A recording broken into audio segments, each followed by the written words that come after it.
국민의힘 지지율이 5주 연속 오르며 46.5%를 기록한 반면 하락세를 이어오던 더불어민주당 지지율은 40% 선이 깨졌습니다.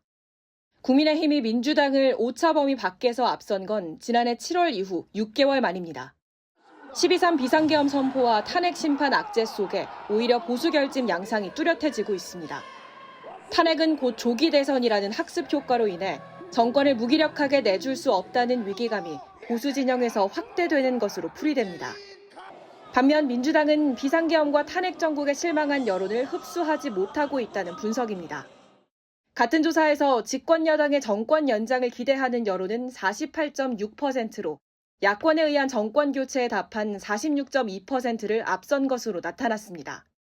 한 달 전 정권 교체론이 정권 연장론보다 약 2배 우세했지만 그 격차가 줄어들더니 한 달 만에 오차 범위 내에서 뒤집힐 정도로 팽팽해진 겁니다. 민주당의 의석수를 앞세운 실력 행사와 탄핵 속도전, 일부 의원들의 언행들이 민심 이탈을 불렀다는 진단이 나옵니다. 특검법, 탄핵, 국정조사 내놓을 수 있는 카드를 다 이제 내놓는 그런 상황인데 이제 융단 폭격을 하는 과정에서 이재명 대표를 향한 충성과당 경쟁 현상이 나타나고 있는 거죠. 이 조사는 대통령의 구속과 지지자들의 법원 폭력 사태가 벌어지기 전 이루어져 관련 여론은 반영되지 않았습니다. 민주당의 여론조사 검증특위가 출범 하루 만에 실무회의를 열고 본격적인 활동에 나섰습니다. 일부 여론조사의 왜곡이나 조작 여부를 확인하겠다는 계획입니다. 정확성을 높일 수 있도록 제도 개선 방향을 중점 과제로 해서 추진하기로 했고, 하지만 시점을 놓고 당내에서도 비판의 목소리가 나옵니다.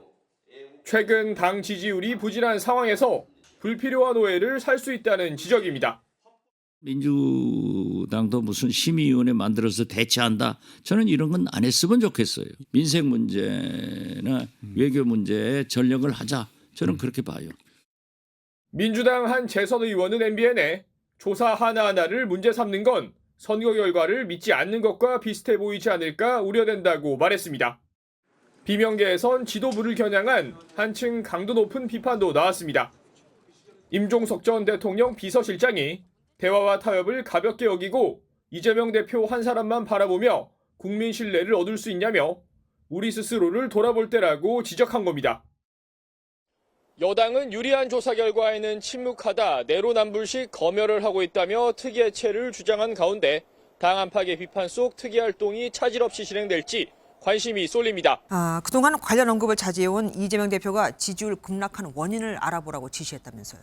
예, 그렇습니다. 우선 최근 나온 여론조사 결과 하나부터 좀 살펴보겠습니다. 네. 리얼미터가 지난 16일에서 17일까지 실시한 여론조사를 보면 집권 여당의 정권 연장 의견은 48.6%, 야권에 의한 정권 교체는 46.2%로 집계됐습니다. 일주일 전 조사와 비교해 정권 연장론은 7.4%포인트 상승했고 정권 교체로는 6.7%포인트 하락해 오차 범위 내이긴 하지만 정권 연장 쪽이 높게 나온 겁니다. 이재명 대표가 최근 당 지도부를 향해 지지율 하락의 원인을 진단하라고 지시한 배경이라고 할 수 있습니다. 네. 당 핵심 관계자는 설에 온 가족이 둘러 모이면 내 생각이 잘못됐나, 뭔가 큰 변화가 있는 건가 고민할 것이라며 여론조사 결과가 민심에 미칠 영향을 우려했는데요. 이 대표의 진단 지시에도 이런 시기적인 고려가 깔렸을 걸로 보입니다. 밥상 민심 중요하죠. 그런데 민주당은 이미 이른바 여론조사 검증특위 이런 것도 만들지 않았습니까? 예, 그렇습니다. 만들었는데요. 이 여론조사 특위는 일부 여론조사에서 보수 과표집 현상을 확인했다고 밝혔습니다. 들어보시죠. 네. 그런 보수 과표집이 확실하게 드러나는 경우도 좀 있습니다. 보수 쪽이 훨씬 더 많은 샘플로 표본이 모아져서 과잉 대표되는 경향이. 예, 이재명 대표는 여론조사 결과에 대해서 겸허하게 직시하고 받아들여야 한다는 입장인 것으로 전해졌지만 당내 특위 활동을 통해서 바로잡을 건 바로잡겠다는 의지가 읽힙니다. 국민의힘은 민주당의 여조특위 활동에 대해서 국민 여론을 통제하려는 시도라고 연일 비판을 쏟아내고 있습니다. 당 지지율이 이렇게 주춤하는 사이에 비명계들의 목소리도 점차 커지고 있습니다. 예, 비명계 목소리 커지고 있는데 그중에서도 야권 잠룡으로서 말을 아껴온 김동연 경기도지사도 입을 열었습니다. SNS에 민생회복지원금은 전국민 지원 방식이 아니라 선별 지원이 더 효과적이라는 글을 올렸는데요. 사실상 이재명 대표가 주장하는 전국민 지역화폐 25만 원 보편 지원에 반대 의견을 피력한 겁니다. 김동연 지사 측 관계자는 MBN에 이재명 대표를 향해서 한 말이 맞다면서 이 대표에 대한 견제구성 발언임을 인정했습니다. 딱 이런 시점에 이재명 대표가 내일 신년 기자회견을 한다면서요. 예, 기자회견 한답니다. 내일 오전 10시에 한다고 하는데요. 신년 기자회견을 예고하면서 이재명 대표가 어떤 얘기를 할지 주목됩니다만 아마도 윤석열 대통령 구속과 서부지법 폭력 난입 사태 속에서 전국 안정 방안과 민생경제 대책을 주로 밝힐 걸로 보입니다. 기자들과의 질의응답도 예정돼 있는데요. 여론조사 추이에 대한 질문도 분명히 나올 걸로 예상이 됩니다. 네. 이 대표의 공식 기자회견은 윤석열 대통령 탄핵소추안 국회 통과 직후였죠. 지난달 15일 이후에 37일 만에 이루어지게 됩니다. 반대로 예상보다 높은 지지율을 얻고 있는 국민의힘, 여기는 지금 상황이 어떻습니까? 네, 권영세 비상대책위원장이 오늘 당원들에게 당부를 했습니다. 겸손한 자세와 신중한 언행을 가질 것을 주문했는데요. 직접 들어보시죠. 근래 우리 국민의힘에 공감해 주시는 국민들이 늘고 있는 만큼 더욱더 공손한 자세, 겸손한 자세로 예, 권 비대위원장은 국가적 위기에 여당으로서 최선을 다해야 한다면서 들으신 것처럼 밝혔습니다. 국민의힘이 지지율이 절대적인 국민의 신뢰를 보여주지 않는 걸 명심해야 한다면서 조심스러운 입장도 밝히고 있는데요. 당장 높게 나오는 지지율에 무조건 환영하기보다 표정 관리를 하는 모습입니다. 표정 관리 딱 맞는 표현인 것 같습니다. 튀김 소보로의 반격? 네, 무슨 얘기냐? 기사 보겠습니다. 심상치 않은 여론 흐름에 목소리 내기 시작한 비명 잠룡들입니다. 이제 비명 쪽에서 뭔가 목소리가 나오기 시작했다라는 거죠. 어제 임종석 전 비서실장이 SNS에 글을 올렸습니다. 뭐라고 올렸느냐? 이제는 민주당 우리 스스로를 좀 돌아볼 때다. 적대와 싸움의 정치 안타깝다. 자신의 위치를 먼저 탐하는 사람들이 지지자들의 박수를 받는 게 불편하다라고 얘기를 하면서 모질고 독한 표현을 골라 하는 말 누구를 위한 거냐. 대화 타협 잃어버리고 이재명 한 사람만을 바라보며 당내 민주주의가 숨죽인 지금의 민주당 국민 신뢰 받을 수 있습니까? 라는 글을 올렸습니다. 네, 어제 저희가 살짝 전해드렸었죠. 우원식 의장이 원내대표 때 그때 같이 원내 지도부에 있었던 사람들 같이 불러서 만찬을 같이 했는데 그 자리에서 조응천 전 의원이 그 얘기를 했다는 거예요. 우리 소보로 말고 튀김 소보로 팥빵도 좀 같이 팝시다. 라는 얘기를 하면서 짠 건배를 했다라고 말씀을 드렸었는데 어떻게 보면 임종석 전 실장이 본인이 튀김 소보로라고 생각을 하는 건지 아니면 그러니까 이 플레이어를 생각하는 건지 아니면 킹메이커가 되려고 하는 건지 알 수 없긴 합니다만 공개적으로 이렇게 비판을 했습니다. 최수영 위원님. 지금 네. 그 민주당의 여러 가지 지지율 추세를 보면은 계엄 직후에는 굉장히 높게 솟다가 그다음에 쭉 떨어지는 단계를 보이는데 그 변곡점이 바로 한덕수 총리를 탄핵할 때부터예요. 그러니까 이른바 줄탄핵을 통해서 민주당의 네. 존재감을 드러냈고 그다음에 뭐 예산도 지금 거의 마음대로 하겠다는 것 아닙니까? 추경 요구도 하고 있고 게다가 또 시중은행장들 불러서 또 간담회도 하고 사실 그렇게 한 자리에 모는 거 쉽지 않습니다. 이렇게 하는 과정에서 국민들 눈에 뭐가 보였을까요? 민주당의 일극체제 혹은 이재명의 일극체제가 나중에 입법권이 아니라 행정권, 이른바 대권까지 갔을 때 무엇으로 통제할 수 있을까? 저 폭주는 어디까지 갈까? 제어할 수 있는 장치는 무엇인가? 그 질문을 던지기 시작한 거예요. 거기에다가 이재명 대표 사법 리스크 하는데 네. 사법 리스크가 문제가 아니죠. 전 신뢰 리스크라고 봅니다. 국민이 신뢰하지 않아요. 그런 측면에서 그런 지금 이재명의 일극체제에 대한 균열의 목소리 내는 게 저는 당연히 빵집에 소보로 튀김 소보로 팥빵 더 있어 바게트도 있어야죠. 네. 그래야 빵집이죠. 빵집의 성공은 맛도 중요하지만 제품의 다양성도 중요합니다. 그런데 지금 민주당에서는 이재명 외에는 보이지 않아요. 그렇다면은 과연 나중에 조기 대선이 설령 온다 하더라도 네. 국민이 저렇게 말하자면 집단 유일 체제 혹은 단일 지도 체제 네. 과연 마음이 갈까요? 그런 측면에서 지금 위기의 신호가 나오고 있다. 굉장히 위험한 시그널이다. 저는 이렇게 분석합니다. 지금 소보로만 파는 빵집이 과연 경쟁력이 있느냐. 튀김 소보로도 있고 팥빵도 있고 바게트도 있고 뭐 크림빵도 있고 다 좀 여러 가지 선택의 여지가 있어야 되는 거 아니냐라는 얘기가 지금 나오고 있는 거다라는 말씀이에요. 그런데 여기에 대해서 이른바 친명그룹이라고 얘기가 되죠. 더민주혁신회의가 이런 입장을 내놨습니다. 뭐라고 했느냐. 알량한 정치적 자산을 챙기기 위해 아군을 향한 총질은 민주주의가 아니라 이기적인 자폭행위에 불과합니다라고 얘기를 했습니다. 새로운 대한민국을 만들기 위해 당원이 선택한 도구가 이재명 아닙니까? 라고 얘기를 했어요. 이렇게 되면 윤경호 위원님, 친명 비명 간의 대결이 다시 또 시작이 좀 수면 위로 올라오는 건가라는 좀 생각이 들거든요. 그렇게 하기에는 민주당이 현재 이재명 체제, 뭐 일극 체제라는 표현도 있었잖아요. 네. 너무 일방적인 거죠. 대의원 구성, 지도부 구성, 뭐 당의 뭐 여러 당직 구성. 그러니까 그런 점에서 민주당은 지금 이재명 이외에는 안 보인다 그 말이 맞죠. 네. 그러나 저는 유권자 일반인들이 보기에는 아까 빵집으로 비유를 하셨잖아요. A라는 빵집. 거기에 무슨 팥빵도 있고 무슨 소보로, 튀김 소보로 뭐 이런 게 있는 거하고 네. 아예 B라는 빵집이 또 존재한다는 아하. 감안을 하면 네. 국민 입장에서는 B라는 빵집과 A라는 빵집을 국민의힘과 민주당으로 볼 수도 있고요. 그걸 조금 더 현미경을 가지고 들여다보시되 안으로 들여다보면 그런데 A라는 빵집에는 온통 팥빵밖에 없는 거기에 이제 뭐 얘기한 것처럼 튀김 소보로니 뭐니 이런 것들도 있어라고 얘기하는. 문제는 소비자, 수요자가 저 집은 팥빵이 맛있기 때문에 내가 A라는 빵집을 가는 거야. 네. 라고 만약에 판단을 한다면 그걸 어떻게 말리겠느냐. 제 생각에는요. 지금의 모든 혼란은 결국 안개가 걷히면 된다. 무슨 얘기냐. 당내에 대선 후보를 뽑기 위한 경선 일정이 정해지면 이 논란은 다 끝날 거예요. 그러나 지금 탄핵이 아직 인용이 될지 기각이 될지 네. 지켜봐야 되잖아요. 그러니까 그게 결정이 될 때까지는 이런 논란은 아무 소용이 없을 거다 이런 생각이 들어요. 네. 지금의 이런 논란들 결국 당내 경선 일정이 잡히면 거기에 따라서 일거에 해소될 이런 얘기들이다라고 말씀을 하셨어요.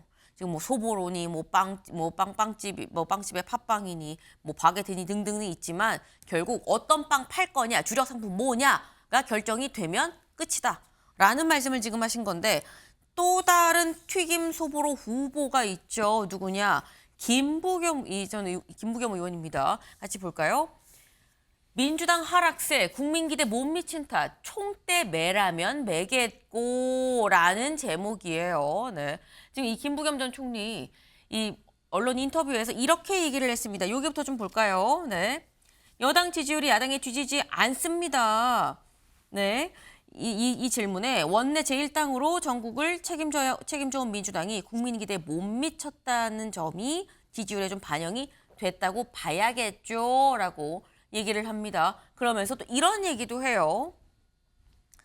여권 지지율 상승 이재명 포비아 때문이란 분석도 있는데요. 라는 질문에 위기의 근본은 대통령이 민주주의를 뒤흔든 탓입니다. 그 상황에서 국민은 민주당이 원내 1당으로 어른스럽게 대응하길 바랬는데 못해서 경고장을 준 겁니다. 그걸 이재명 포비아로 해석하는 건 좀 타당하지 않습니다라고 얘기를 했어요. 근데 이걸 보면 지금 최수영 위원님 딱히 이재명 대표를 집어서 또 비판을 한 건 아닙니다. 하지만 당에 문제가 있어요라는 점은 또 지적을 했어요. 그러면서 한 얘기가 총대 매라면 매겠고 이거 사실상 선언 아닙니까?